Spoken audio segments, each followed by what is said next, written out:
11.5 has just been released, and we're all set up to bring you guys the 10 best solo carry champions of the patch. These are the 10 picks our analysts believe to hold the utmost carry strength and can dominate games harder than anyone else. How has the ranked climb been treating you guys the past little while? We'd love to hear an update down in the comments below. And if you want to be the first to know of the best new trends for every single patch, don't forget to hit the subscribe button and turn on notifications. Alright, let's get it. Running down our premier carry picks for top lane, first up is Fiora. Direct buffs in 11.4 combined with a very strong new build has skyrocketed Fiora up the tier list. Fiora went from dwindling down in B tier to cascading all the way up to S in the matter of a patch. If you can play Fiora well, her 1v1 power is hard for most champs to match, and she can start rolling over lanes with just the slightest of leads. Fiora is a champion well worth spending the time on, because once you really master her, she becomes a whole nother monster. The only matchup she truly struggles against at the moment is Malphite, so we'd recommend adding him to the chopping block. The new Korean build of Rushing Essence Reaver gives Fiora such insane burst and allows her to take over in the 1v1. Both Stridebreaker and Shield Bow can work great for your second item, so try out both and see which you prefer. The burst will be higher with Shield Bow, however the mobility and tankiness are big pros of Stridebreaker. Third item can be Asterix or Ravenous Hydra. For runes, both Conquer and Fleet are viable options. Korean pro Naguri loves the Fleet on his Fiora as it provides amazing sustain early on. However, Conquer offers more damage, so it really depends on what you value more. For an in-depth breakdown of how to carry with Fiora in 11.5, be sure to check out our previous upload where our challenger player Hector shows you a full game of Fiora domination. The second solo carry top laner our analysts would recommend spamming for this patch is Garen. Garen is a great pick for any elo, but especially insane for the lower ranks in 11.5. Even with the Stridebreaker changes, our analysts don't believe it will see much of an effect at all. With Riven and Renekton being played so much in the current meta, and with Jax buffed for this patch, Garen's really loving those matchups, as he's winning over 55% in all of them. The simplicity of Garen's kit, combined with the amazing synergy he has with Conqueror and Stridebreaker, are pushing him over the top. Whenever you have W off cooldown, it's almost impossible to lose trades, and since all of Garen's damage is point and click, there's no way to miss any of it. Unless, of course, you accidentally Q a minion, which I'm sure we've all done before. One of the few meta matchups Garen's losing to at the moment is Gnar, so banning him out would be advisable. The build for Garen is very straightforward, with a Stridebreaker rush into Deadman's and Sterix.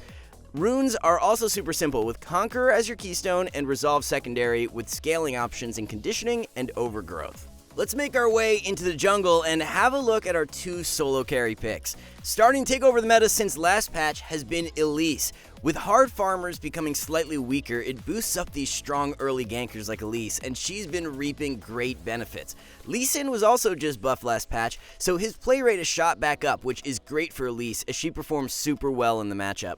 With Udyr now nerfed in 11.5, it will open things up for Elise to shine even more. The key to success on Elise is being as active as possible early on.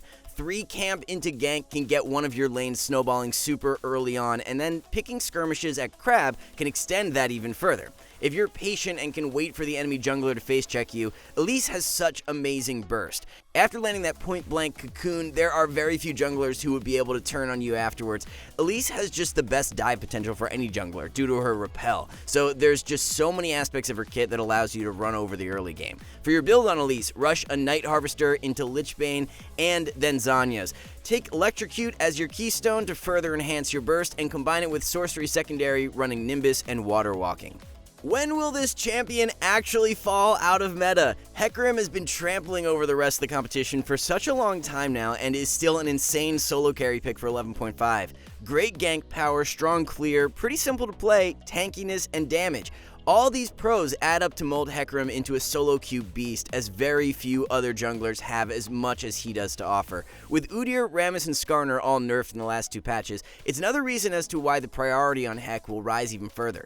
By running Ghost and opting for Phase Rush and Runes, the gank power Hec possesses is just way too ridiculous. You can literally pass wards with how fast you'll be zooming in, which gives Hecarim such an edge on so many other junglers. Unless the enemy ward's super far down the river, the ability for you to zip right up in a split second gives them no time to react. This gives Hecarim such a high % chance on executing early ganks and snowballing his lane super hard. For the build on Hecarim, rush Trinity Force if you're snowballing and want more burst power. However, if you want more tankiness or are behind, then opt for Divine Sunderer. Sterix second, and then Death's Dance third is standard stuff. You can take either Phase Rush or Conqueror as your keystone. Phase Rush is winning about 53% of the time, whereas Conqueror is down lower at 50%. Win rate isn't everything though, and both have their pros, so give them each a go and see which fits your style the best.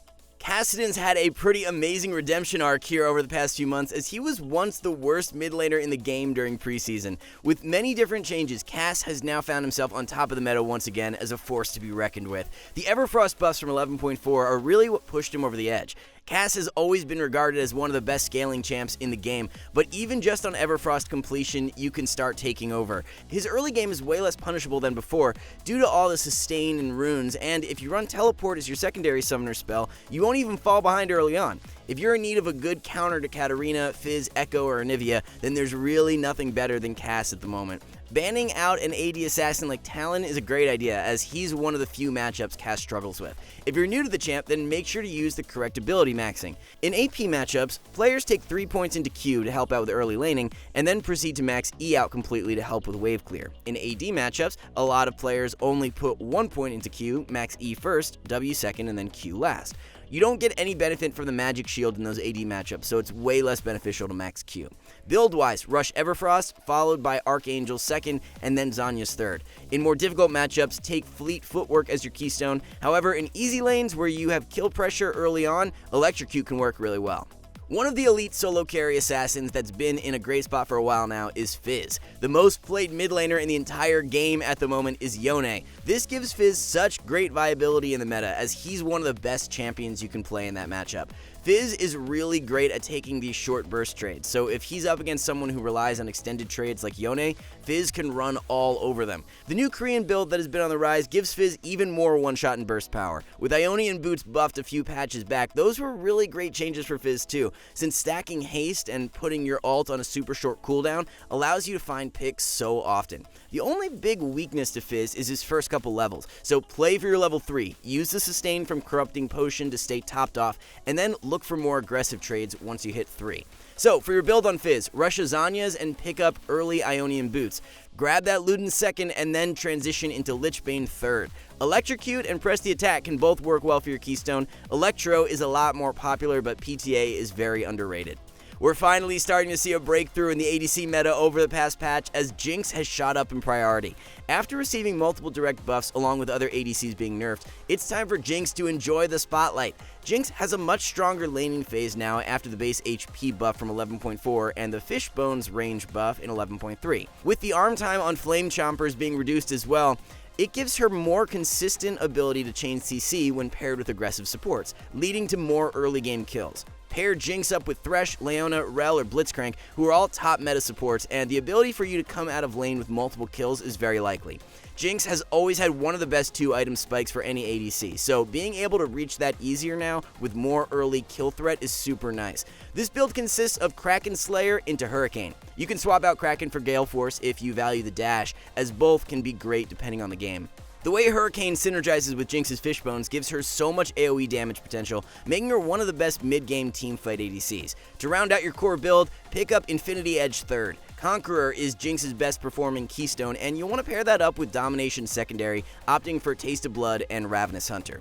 Our second solo carry ADC will be Tristana, as she continues to rise while other ADCs fall. Trist is an amazing pick for any elo bracket in 11.5. Believe it or not, every single direct change Tristana received dating back to Season 8 has been a buff, and there's been a lot of them. It really was just a matter of time before Trist started to break back into the meta, and she's really pulling through now as other ADCs get nerfed. Trist is still on the underrated side though compared to many others, so we definitely recommend you pick her up before everyone realizes her true power. Tristana is starting to be spammed by a ton of Korean pros in solo queue, and played more in pro play as well, so we don't expect her to remain with this low play rate for long. Her early game all-in power paired up with amazing tower shredding allows Trist to blow open games really quickly and never look back. Trist's dueling power and ability to make plays by herself gives you some really nice agency and less reliance on your support to look for the engages. The build is a Kraken or Gale Force rush into Phantom Dancer second and Infinity Edge third. Hail of Blades is way too strong to pass up on for Trist's keystone, and run Precision secondary with Triumph and Alacrity. Thresh will now take over solo possession of the #1 support in the game for 11.5. Seraphine and Rell dropping down will put even higher priority on Thresh, as he's already been one of the best supports for a while now. Rell's been a matchup stat-wise that Thresh has struggled with more than others, so it's super good for him that she's nerfed. There's just so many ways for you to be impactful with Thresh that puts his carry power above everyone else. Setting up easy ganks with Lantern, simply hitting a hook in lane, roaming with Mobies, or saving your carries when they're out of position are just a few major pros that Thresh's kit entails. Once you increase your hook rate up to a decent level, there really isn't another support that can offer as much raw carry strength as Thresh.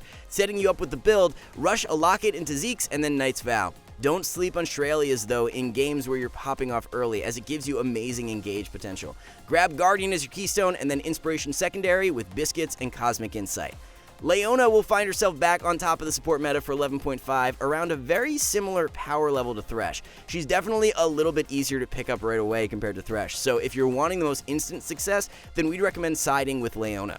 Like Thresh, Rell being nerfed is really nice for Leona, as that's been one of her most difficult matchups as of recent.